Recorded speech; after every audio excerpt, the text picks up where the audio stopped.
Dobrodošli in lepo pozdravljeni v novi oddaji Ambienti. Današnje oddaje se boste posebej razveselili vsi, ki so vam pri srcu zgodbe o prenovah. Ko stopimo skozi vrata stare hiše, pogosto vstopimo tudi v zgodbo preteklih generacij. Toda te zgodbe je včasih treba posodobiti in tako, da ne bi izgubile svoje duše. Danes si bomo ogledali 3 izjemne prenove, 3 različne zgodbe, a en skupen imenovalec. Kako ustvariti nekaj novega, ne da bi pozabili na to, kar je bilo.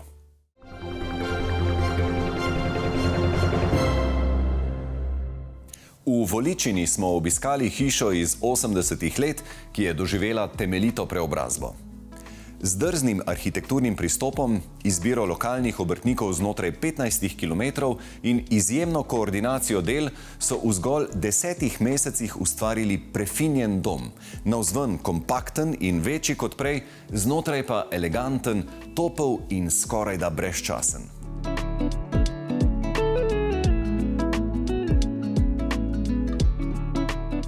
Danes smo v hiši, kjer nič ni bilo prepuščeno naključju. Čeprav deluje kot sodobna novogradnja, gre v resnici za navdihujočo prenovo z dozidavo, kjer zdaj pod eno streho v sožitju in v 2 nadstropjih živijo 3 generacije.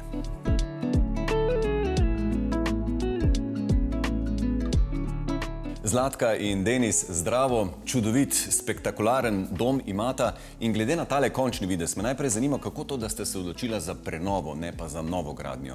Pozdravljeni. Zgodilo se je to, da sva pričakovala drugega otroka in naenkrat so stari prostori postali tesni. Prva ideja je bila bolj enostavna, pa nam je žal občinski prostorski načrt ni dopuščal. In potem je bilo treba iti v prizidek, s tem, da nisva hotela prizidka na vsak način, nisva hotela prizidka, ki ne paše nikamor, ki je kot neko skropucalo. In zato sva iskala arhitekta in sva rekla, če bo naredil dobro idejo, gremo v to, drugače pa iščemo novo parcelo. Kaj se je pa zgodilo? Ja, arhitekt je že prvo verzijo naredil tako dobro, da sva rekla, evo, v to greva. Tako je bila ljubezen na prvi pogled. A ste kdaj naredila kalkulacijo v smislu, koliko bi vaju približno tak končni videz stal, če bi šla v novogradnjo, oziroma je bilo ceneje iti v prenovo take hiše? Zagotovo je bila obnova ali pa dograditev obstoječega objekta nekoliko cenejša. Čeprav smo tukaj v močnem sodelovanju z arhitektom potem res iskali neke optimalne rešitve iz funkcionalnega, estetskega in na koncu tudi stroškovnega vidika. Tako da same kalkulacije točne nimava, ocenjujeva pa, da bi bil tovrsten objekt približno 20% dražji, kolikor bi šlo za novogradnjo. Pomemben dejavnik pri odločitvi za obnovo je bil tudi to, da so v tej hiši živeli tudi moji starši, oziroma še zmeraj prebivajo v Pritličju, kar pomeni, da imamo varuško za otroke zmeraj pri roki in tudi veselo koristimo. To je pa sploh zlata vredno. In kako korenito je bilo treba poseči zdaj v to hišo? Kaj vse ste morali narediti, da ste dobili tale fantastičen vtis? Obnova je bila zelo temeljita, oziroma celo temeljitejša, kot so sprva predvidevali. Razlog za to je ravno ta osrednji prostor, v katerem se sedaj nahajamo, ker smo ob sorazmerno veliki površini želeli tudi ta volumen, kar je pomenilo, da smo morali odstraniti strop, oziroma smo odstranili približno 2/3 starega stropa, kar je za seboj potegnilo tudi potrebne statične ojačitve, tako da danes zadeva, oziroma hiša tudi potresno varna ali še varnejša, kot je bila pred obnovo. Matjaž, kot arhitekt pri tem projektu ste dodobra preučili hiše iz 70. in 80. let in kakšna je njihova možnost prenove. In me zanima, kakšen potencial imajo te hiše? Definitivno je bila neka raziskava potrebna, kaj nas dejansko čaka, preden to razdremo. Hvala Bogu so hiše zidane, grajene monolitno. Imamo peko, imamo beton. Na te konstrukcije je najlažje narediti bilo kako spremembo, sanacijo in rekonstrukcijo. Definitivno je bilo veliko izzivov pri samem obodu, pri delanju novih odprtin, pri dozidavi, kar pri vsaki prenovi nastane. Prenove so precej težje od novogradnj. Je določen okvir, ki te definira že v štartu. Nimaš prostih rok, ne moreš vseh idej sprobati, sprovesti, si v škatlici. In znotraj te škatlice moraš narediti neko zadevo, ki še do zdaj ni obstajala. Da bo po novi funkciji služila stranki, da bo lahko živela z njimi in po novih kriterijih, ki jih imamo zdaj, namesto 50 let nazaj. V zgolj 10 mesecih je na zemljišču družine Trinkaus zrasel prostoren prizidek, odet v fasadne plošče v peščenem odtenku, ki je družini v nadstropju dodal 160 kvadratnih metrov novega življenjskega prostora, s čimer se je bivalna površina povečala z 90 na 250 kvadratnih metrov. Pod prizidkom je nastal še praktičen prostor za parkiranje avtomobilov. Istočasno je stara hiša doživela temeljito prenovo. Odstranili so večino balkonov, na vzhodni strani pa dva razširili za 80 cm in podaljšali vzdolž celotne strani hiše, s čimer so jo preoblikovali v prostorni loži, ki poleti stanovalcem podarjata osvežujočo senco.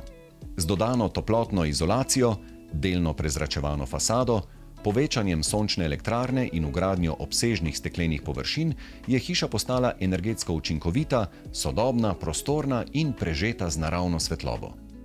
Pri toliko steklenih površinah je bilo res nujno razmisliti o dobrem senčenju, ne? Dobro senčenje je bilo potrebno iz funkcionalnega vidika, se pravi, da onemogočamo pregrevanje objekta, pa na koncu tudi iz estetskega. Tu sem pa tudi jaz imela svoje želje.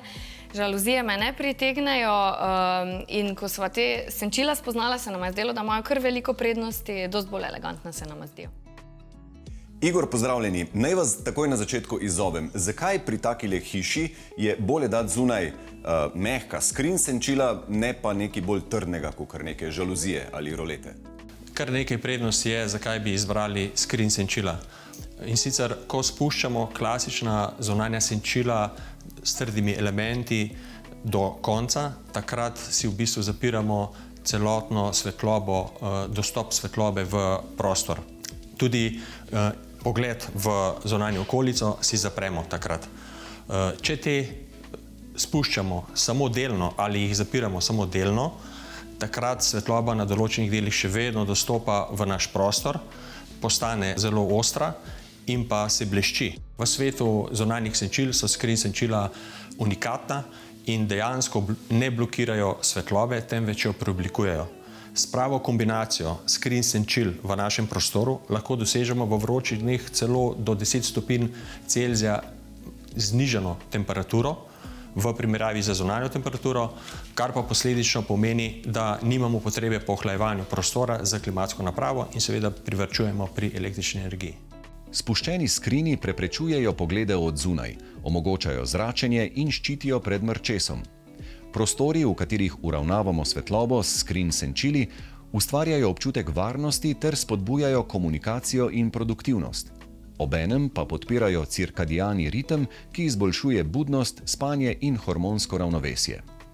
Podometna izvedba, vgrajena neposredno v izolacijo objekta, ponuja diskretno in estetsko rešitev, idealno za sodobno arhitekturo. Tukaj imamo pa celo primer zunaj, skrin senčila, noter pa še zavese. Kako pa se to potem obnese? Senčenje skrin senčili je dovolj, ni potrebe. Vendar, če se lastnik odloči za dodatno senčenje, je to najboljša kombinacija z notranjimi zavesami oziroma notranjimi roloji ali pa celo pliseji. Kaj pa barvni odtenki? Če si človek malo izmišljuje, pa reče, moja najljubša je zelena barva, lahko dobim, prosim, zelena skrin senčila. Seveda, barv je na pretek. V standardni ponudbi imamo 3 barve, bela, siva in pa antracit. Vkolikor ta barva ne zadostuje uporabnikovim potrebam ali zahtevam, potem pa seveda ponudimo tudi vse barvne palete po Ralovi lestvici. V sodobni arhitekturi so steklene površine čedalje večje, čedalje širše. Koliko lahko z enim kosom skrin senčila zasenčite? Razvili smo skrin senčilo, pri katerem pokrivamo kar do 32 kvadratnih metrov površine v enem kosu oziroma do 8 metrov širine. Vzdrževanje skrin senčil je sila preprosto, enostavno jih posesamo ali obrišemo z vlažno krpo. V primeru večjih umazanij pa to lahko storimo z blagim curkom vode ali pa z blago milnico.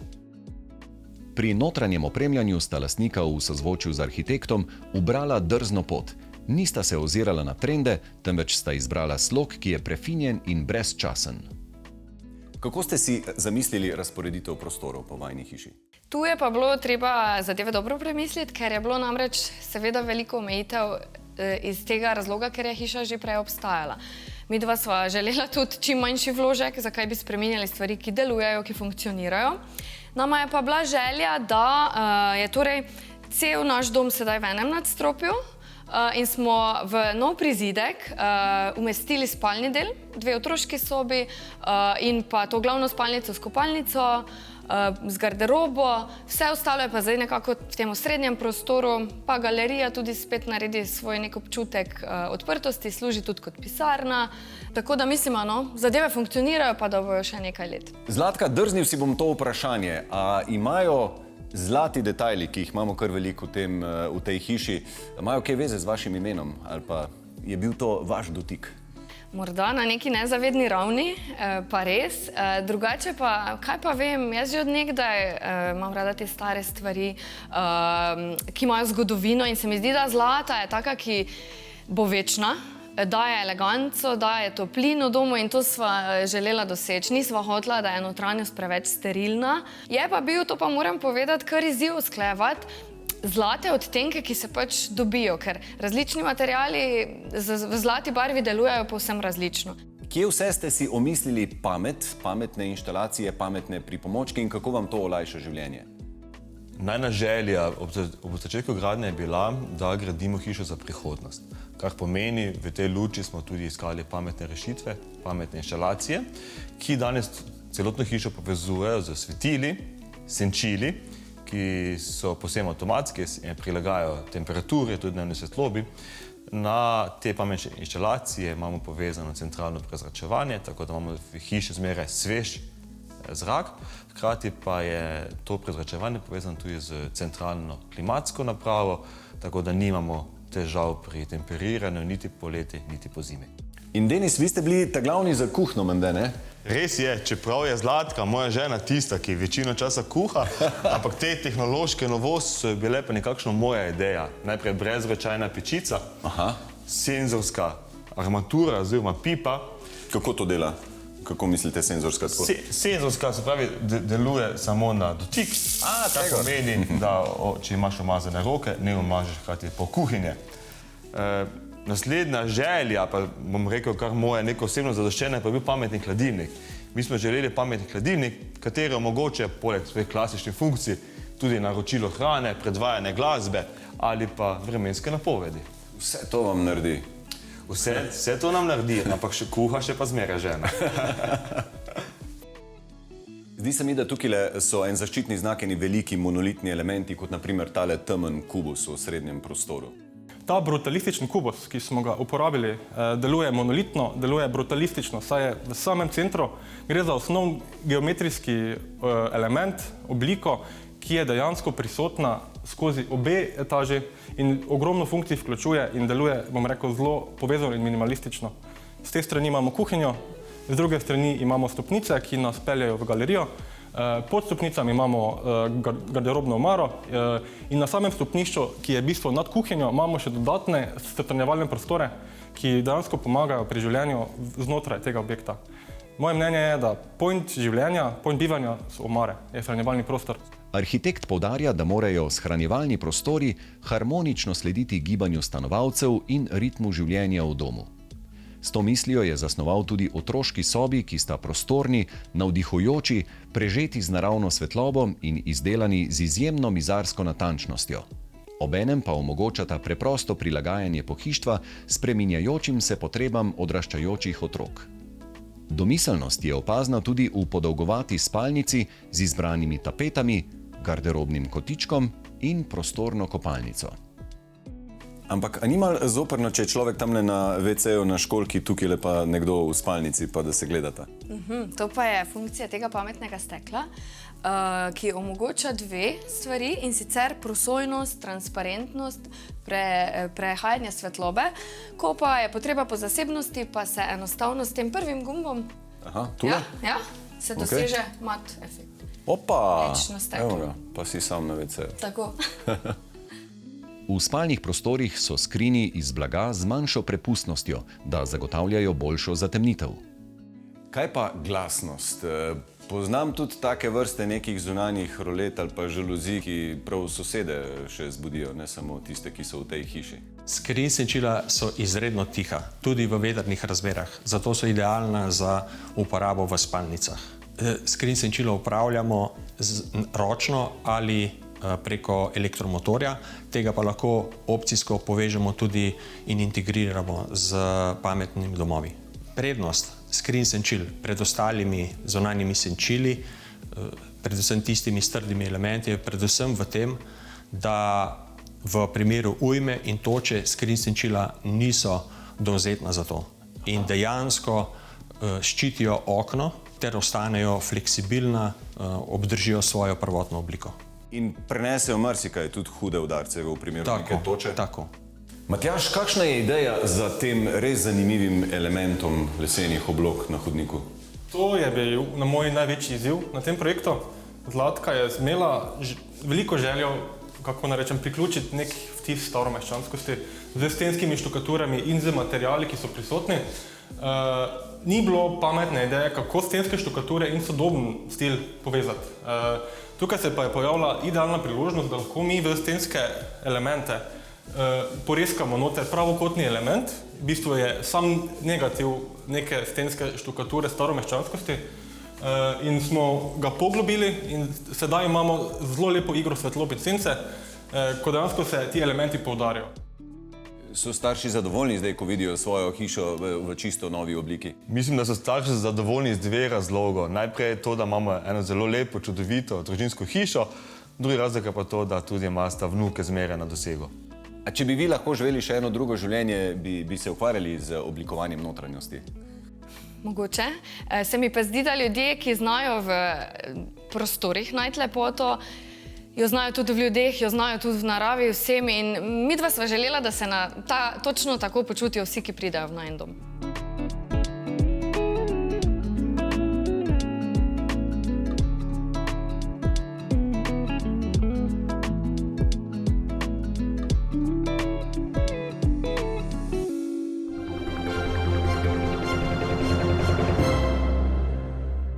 Ko se vrnemo, se povzpnemo v mansardno stanovanje v Kopru, kjer so lastniki na zelo majhni kvadraturi iztržili kar največ. Na to pa še poslastica za ljubitelje tradicije. Obiskali bomo sijajno prenovljeno in kar že idilično domačijo na Dolenjskem.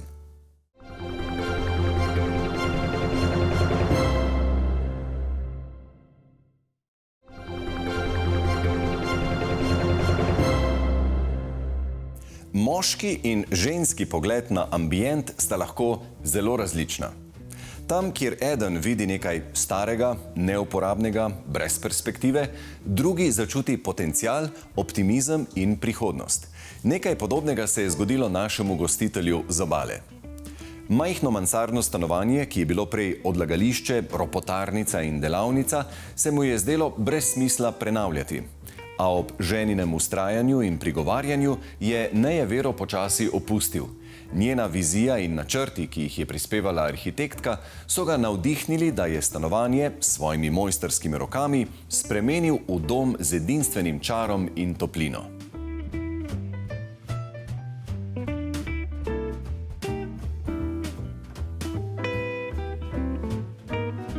Tole 30 kvadratnih metrov veliko, majhno stanovanje se nahaja v najvišjem nadstropju hiše tik pod streho. Njegova rdeča nit so baloni, ki jih najdemo kot detajl v keramiki, ter še kup drugih podrobnosti. Katere izpostaviti, nam bo povedal lastnik kar sam.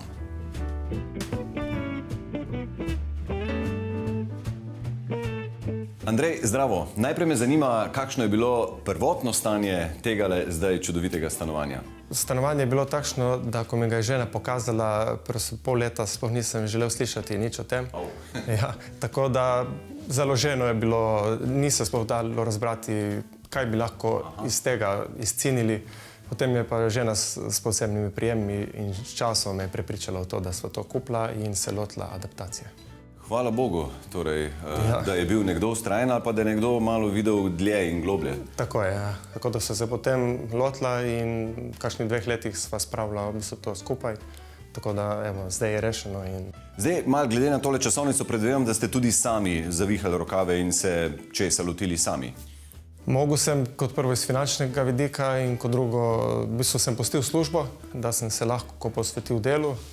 Izkušenj nekaj sem imel, dosti sem jih pridobil v bistvu, ko sem se lotil dela. Ali sem se sam naučil, ali sem dobil informacije in predloge in so mi pokazali prijatelji oziroma kakšni delavci in v bistvu bolj kot je šel projekt proti koncu, bolj sem se naučil in v bistvu sam skoraj vse končal. No. Posegov je bilo toliko, da jih je težko našteti. Na srečo je bila streha v dobrem stanju, narejene so bile medetažne plošče, od prejšnjega lastnika je ostala še ograja. Vse drugo je bilo treba izdelati na novo. Stene, električna in vodovodna napeljava, kubus s posteljo. Načrt za prenovo je pripravila arhitektka Ana Gruden, ki sodobne elemente rada kombinira s starinami, skozi z zgodovino. Tale kamnita stena me zanima, kakšna je njena zgodba. Očitno ste želeli pustiti en vtis preteklih časov na njej, ne? Ja, to tudi je ena takšna ideja, ki mi sprva ni bila všeč. To je bila ideja arhitektke. V bistvu ona si je nekako zamislila, da bi tukaj lahko nekaj bilo in potem smo to stolkli. In v bistvu smo naleteli na ta lep kamen, ne? Pravi ta prijatelj, umetnik, da je to še iz časa gotike. Potem smo se poslužili v bistvu tega venecijanskega ometa. To je ena takšna posebna tehnika, ki se meša kalcit, apneno, apno in kremenčkov pesek. Se to nijanso barve dobi, tako da smo se približali originalnemu stanju fuge. Ne? Aha, torej tukaj govorite o fugah. Seveda pa je bilo ta kamen treba zelo temeljito natančno čistiti, ne? To sem tolkel kar nekaj časa, da sem v bistvu ohranil tudi kamen, ne samo stolkel dol. No. Dejansko zgleda, da ste res potem več ali manj vi bili glavni mojster za tole stanovanje. Tako.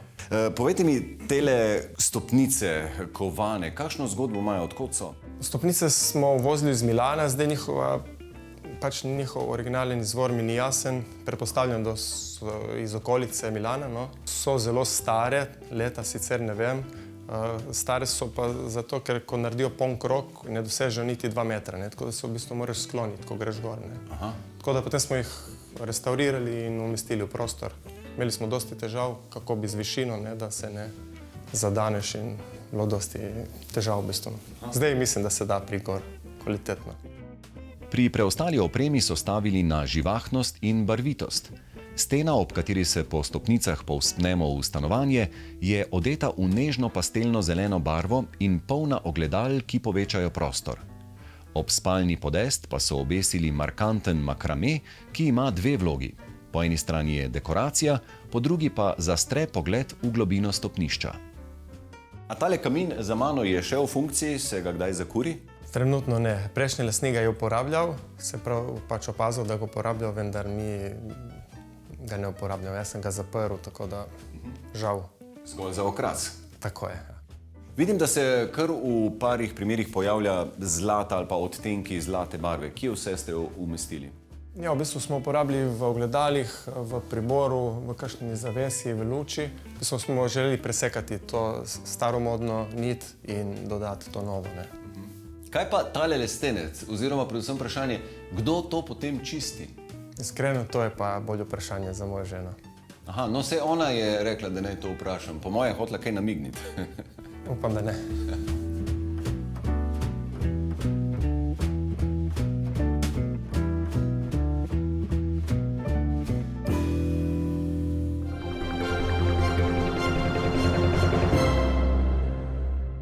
Prav poseben del vsakega doma je spalnica. Verjetno najbolj intimen prostor v bivališču. Čeprav bodo gostje vanjo verjetno bolj redko zašli, pa vseeno velja dobro premisliti, kje bomo preživeli, natančneje prespali tretjino svojega življenja in kakšno svetišče miru in počitka si bomo tam uredili. Ko se vrnemo, pa nas čaka tale nekdaj speča lepotica. Zdaj prenovljena, na novo prebujena in v novi podobi, nam na najlepši način daje odgovor na vprašanje, kako združiti tradicijo in današnje življenjske potrebe.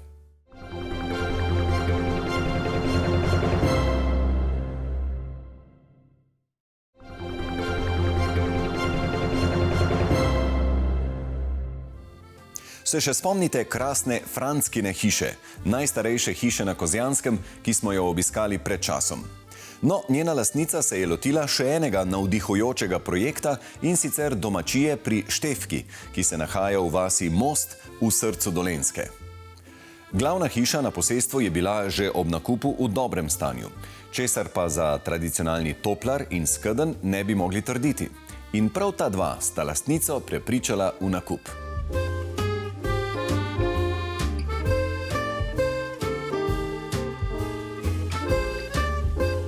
Dobrodošli in spoznajte Štefko.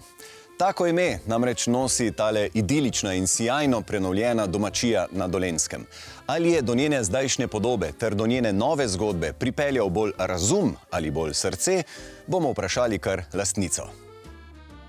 Andreja, živijo. Najprej nas zanima, zakaj je tole Štefkina domačija? Odkot ta Štefka?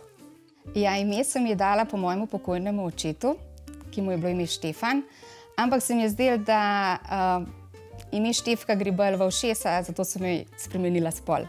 Povejte mi, kako ste prišli do odločitve za nakup in za obnovo te čudovite domačije. Koliko je bilo tukaj srca in koliko razuma? Ja, mogoče imam srečo ali pa tudi nesrečo, da delujem zelo impulzivno. Pri vseh odločitvah upoštevam svoj srce in notranji čut. In tako je bilo tudi pri nakupu tele Štefke. V bistvu je moja prijateljica jo hotela kupiti zase, ampak se je na koncu odločila, da je malo predaleč od Ljubljane. Tako da sva še skupaj na ogled in sam, da sem stopila iz avta, je bila to ljubezen na prvi pogled in tako sem se potem tudi odločila za nakup. Šele po nakupu sem pa v bistvu začela sploh razmišljati, kaj bi z njo počela. Moja vizija je bila, da bi bil to en prostor, kjer bi se ljudje lahko družili, smejali, pa ustvarjali lepe spomine. Kaj pa je bilo tisto, kar je srce, ajde pa tudi oči, so uzrle, da vas je takoj prepričalo? Sploh ne tale hiša, ampak gospodarsko poslopje in pa kozovc toplar. To je bilo tisto, ko sem stopila iz avta in sem rekla wow. Ko smo se pa šli ogledati hišo, me je pa najbolj prevzela spalnica, ki se razteza čez celotno zgornje nadstropje, pa krasijo jo še originalni tramovi, tako da to me je res tako očaralo. No, potem, ko je srce naredilo svoje, ko ste se odločili za premik, me zanima časovnica, organizacija takelega zalogaja glede prenove. Kako je to potekalo? Ja, hiša je bila v kar dobrem stanju, tako da je bila deležna samo lepotnih popravkov. To pomeni, da smo zamenjali pohištvo, nekaj smo ga dokupili, nekaj smo obdržali tistega, ki je bil že noter, potem prebelili smo stene, zamenjali smo luči, pa stikala in vtičence smo tudi zamenjali. Poleg stare domačije se namreč na posestvu nahajajo še gospodarsko poslopje, tradicionalni slovenski toplar in manjši leseni objekt, ki je svoj čas služil kot svinjak. Predvideva se, da so z gradnjo na posestvu pričeli proti koncu 19. stoletja, a znana je le letnica izgradnje gospodarskega objekta, ki nas popelje v davno leto 1890.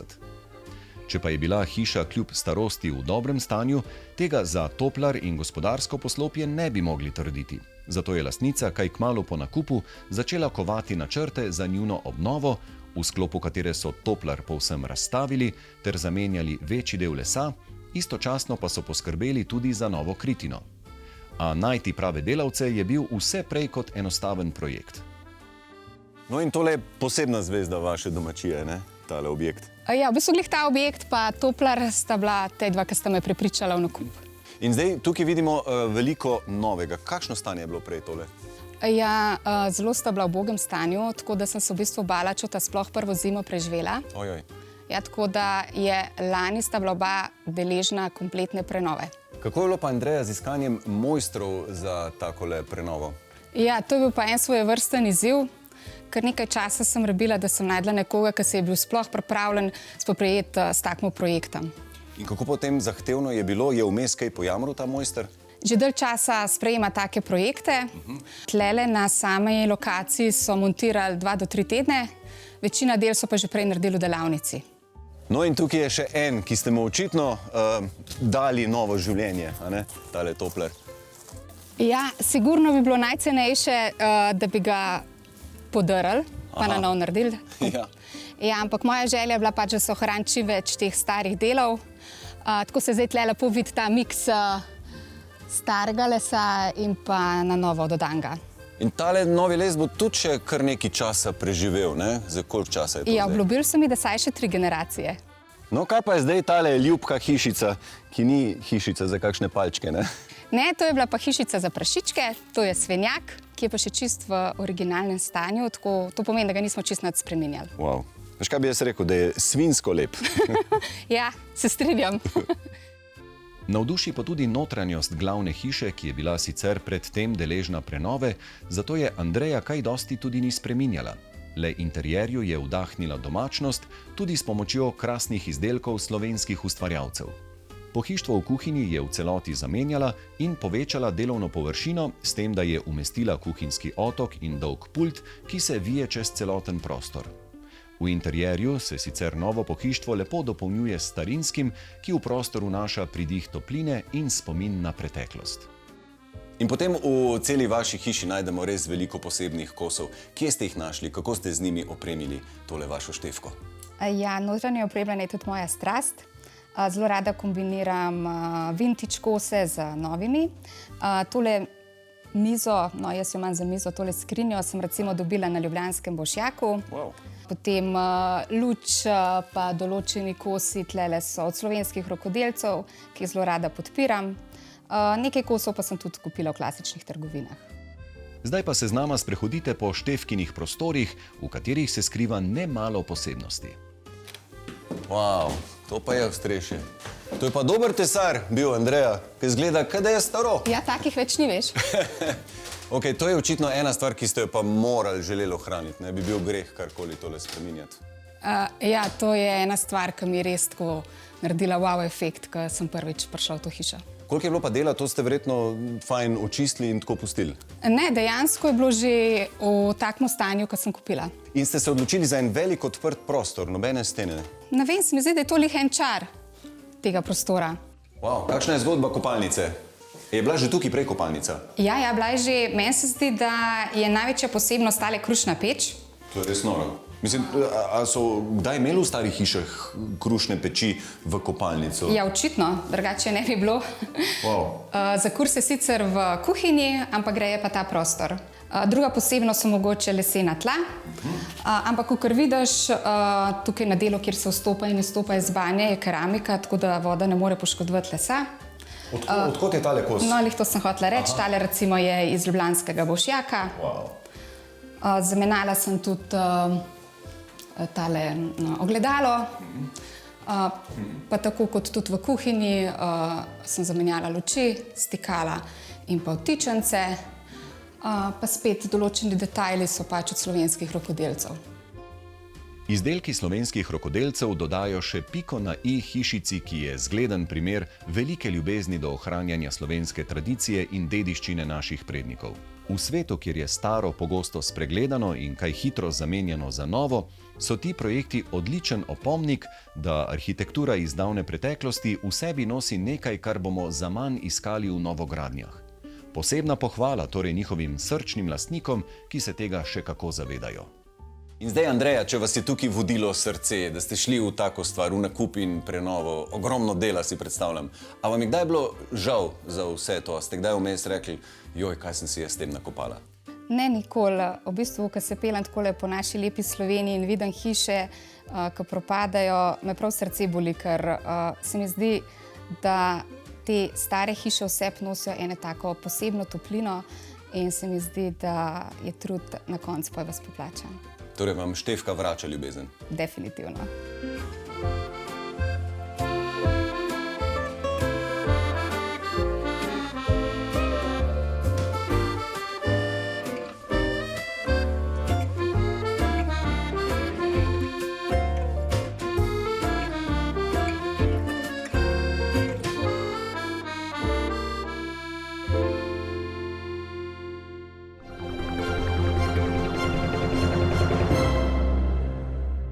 Take zgodbe imamo radi. V času, ko se zelene površine vse hitreje umikajo betonu, je vsaka prenova tudi dejanje spoštovanja. Do narave, do tradicije in do prihodnjih generacij. Namesto da posegamo v nova zemljišča, se ozrimo okoli sebe. Toliko hiš že stoji, toliko jih čaka, da jim damo novo priložnost. S to mislijo se za danes poslavljam, želim čudovit teden in veliko jesenske topline, vsekakor pa računam, da se vidimo prihodnjič, kajti za vas imamo spet nekaj posebnega. Obiskali smo arhitekturne projekte, kjer je žgana lesena fasada ključni oblikovni element, ter zeleni raj nad Litijo, ki navdušuje z več kot 2000 vrstami rastlin z vsega sveta.